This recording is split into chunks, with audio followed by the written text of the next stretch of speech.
Assalamualaikum warahmatullahi wabarakatuh. Dan halo semuanya, perkenalkan nama saya Dewi Afrida. Di sini saya akan menjelaskan tentang alih kode dan campur kode. Tentunya saya akan memberikan contoh kasus dari alih kode dan campur kode dari sebuah film pada tahun 2022, yaitu film Ngeri-Ngeri Sedap. Alih kode ialah peristiwa peralihan dari kode yang satu ke kode yang lain. Alih kode merupakan salah satu aspek saling ketergantungan bahasa dalam masyarakat bilingual ataupun multilingual. Apple mendefinisikan alih kode sebagai gejala peralihan pemakaian bahasa karena berubahnya situasi. Dan Krida Laksana setuju dengan pendapat ini dan menambahkan bahwa alih kode adalah penggunaan variasi bahasa lain untuk menyesuaikan diri dengan peran ataupun situasi lain atau karena adanya partisipasi lain. Nah, jadi dapat kita simpulkan bahwa alih kode adalah terjadinya peralihan antar bahasa atau ragam dan gaya bahasa dalam satu ujaran ataupun percakapan yang disebabkan karena berubahnya situasi atau partisipasi lain. Baiklah, kita masuk yang selanjutnya, yaitu tentang jenis-jenis alih kode. Yang pertama itu ada alih kode yang bersifat intern. Nah, alih kode yang bersifat intern ini adalah apabila alih kode itu terjadi antar bahasa daerah dalam satu bahasa nasional, atau antar dialek dalam satu bahasa daerah, atau antar ragam dan gaya yang terdapat dalam satu dialek.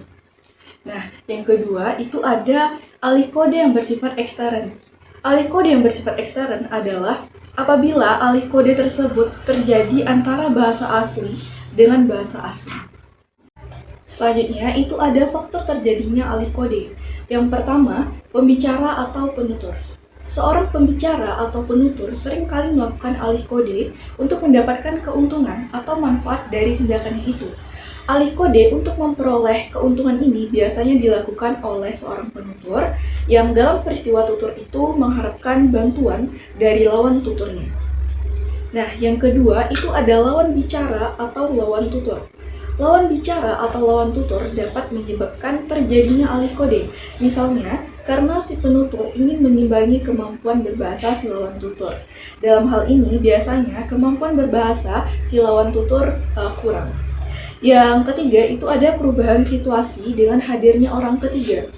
Kehadiran orang ketiga atau orang lain yang tidak berlatar belakang bahasa yang sama dengan bahasa yang sedang digunakan oleh penutur dan lawan tutur dapat menyebabkan terjadinya alih kode.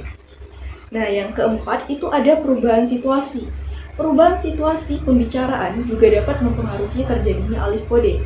Situasi tersebut dapat berupa situasi formal ke informal ataupun sebaliknya. Nah, yang terakhir, perubahan topik pembicaraan. Berubahnya topik pembicaraan dapat juga menyebabkan terjadinya alih kode.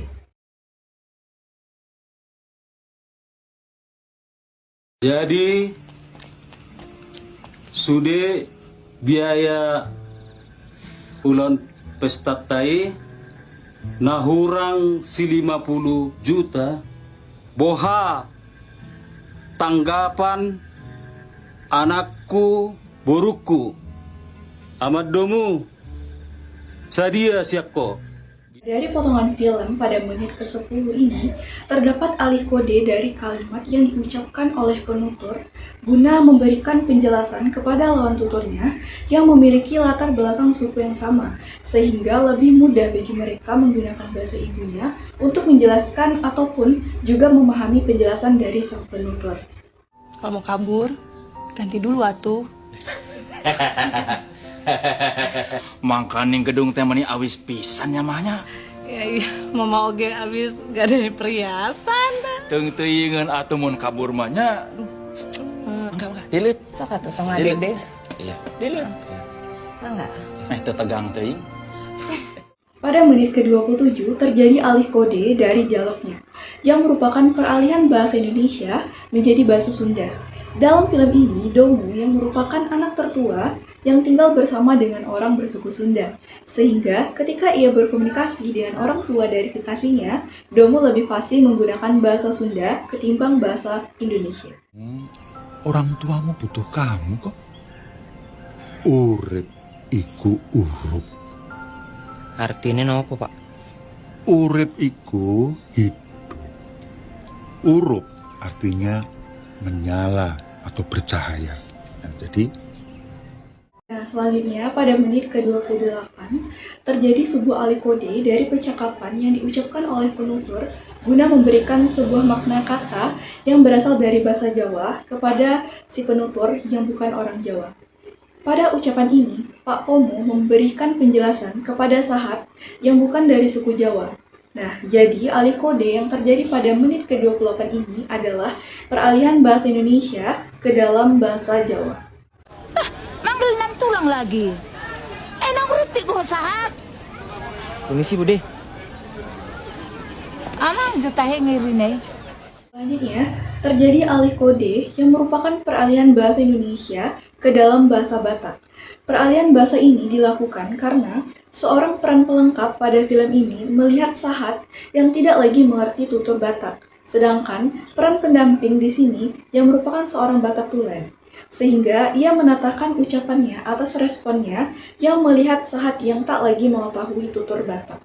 Baiklah, kita masuk ke materi selanjutnya, yaitu tentang campur kode.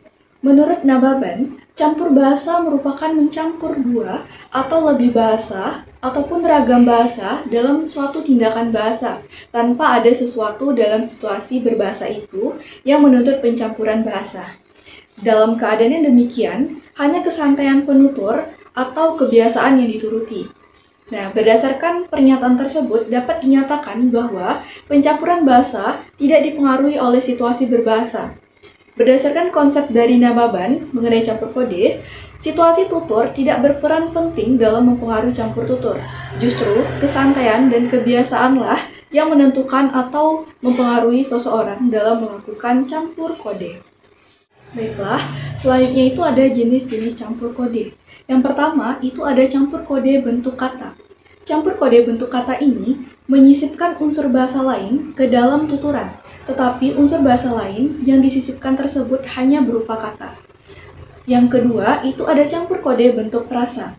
Unsur-unsur dalam bentuk frasa yang disisipkan dalam suatu tuturan campur kode. Nah, yang terakhir, itu ada campur kode bentuk klausa. Campur kode bentuk klausa ini mencampur unsur klausa ke dalam tuturan campur kode, yaitu tuturan yang menggabungkan dua bahasa atau lebih dalam suatu tuturan, tetapi hanya berupa klausa saja. Selanjutnya, itu ada faktor terjadinya campur kode. Yang pertama, identifikasi peranan. Ukuran untuk identifikasi peranan adalah sosial, registral, dan edukasional. Yang kedua, identifikasi ragam.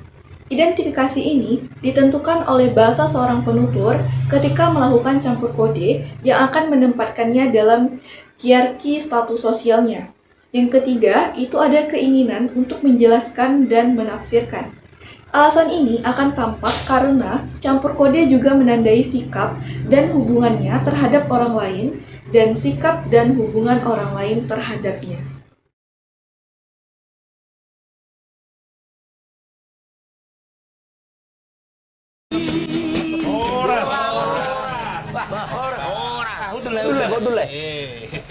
Kemana aja lah, nggak kelihatan.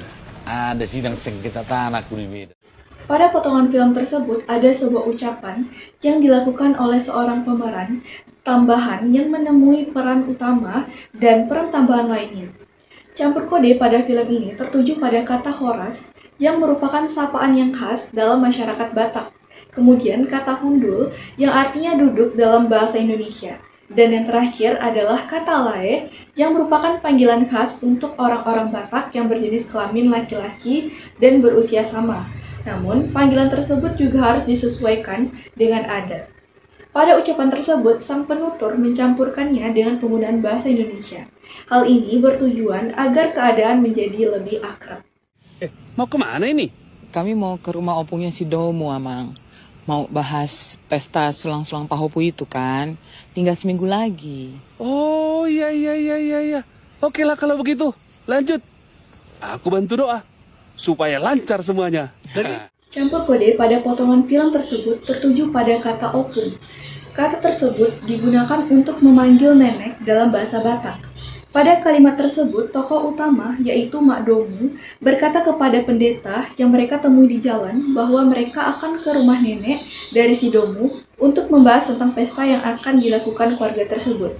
Selain itu, kata yang menjadi campur kode pada kalimat di atas adalah kata pesta sulang-sulang pahopu, yang artinya pesta adat menyulang cucu-cucunya makan. Dan yang terakhir adalah kata mulyate, yang digunakan untuk mengucapkan terima kasih dalam bahasa Batak. Kata tersebut diselipkan penutur pada saat ia melakukan percakapan menggunakan bahasa Indonesia dengan pendeta. Kalian tahu nggak kenapa opung dibikin pesta adat sulang-sulang pahop? Apa-apalah, wajar kalian nggak tahu adat. Selanjutnya, campur kode pada kalimat dari potongan film tersebut adalah sulang-sulang pahopu yang menunjukkan bahwa sulang-sulang pahopu merupakan acara pengukuhan untuk pesta perkawinan adat, di mana pada masa lalu mereka kawin lari dan hanya dilegalkan oleh agama tetapi tidak oleh adat karena faktor-faktor tertentu. Bagi yang tidak melaksanakan upacara adat, biasanya nanti anaknya tidak akan bisa dinikahkan dan tidak diterima oleh masyarakat. Aku ikut ya. Nggak usah lah, Neng. Nanti yang ada malah nambah masalah di sana. Tapi hari kamu pasti balik deui kan ya? Campur kode pada kalimat dari potongan film tersebut tertuju pada kata AA dan Neng. Kalimat tersebut mencampurkan bahasa Indonesia dengan bahasa Sunda. Kata AA dan Neng adalah sebutan atau panggilan untuk laki-laki dan perempuan dalam suku Sunda. Pada kalimat tersebut, Domu yang merupakan orang Batak yang tinggal dan berpacaran dengan seorang anak yang berasal dari suku Sunda. Maka dari itu, Domu dapat berbahasa Sunda meskipun sedikit. Nah, itulah penjelasan terkait dengan alih kode dan campur kode, beserta dengan contoh kasus dari alih kode dan campur kode. Saya Dewi Afrida, mohon maaf atas segala kekurangan. Saya akhiri dengan Assalamualaikum warahmatullahi wabarakatuh.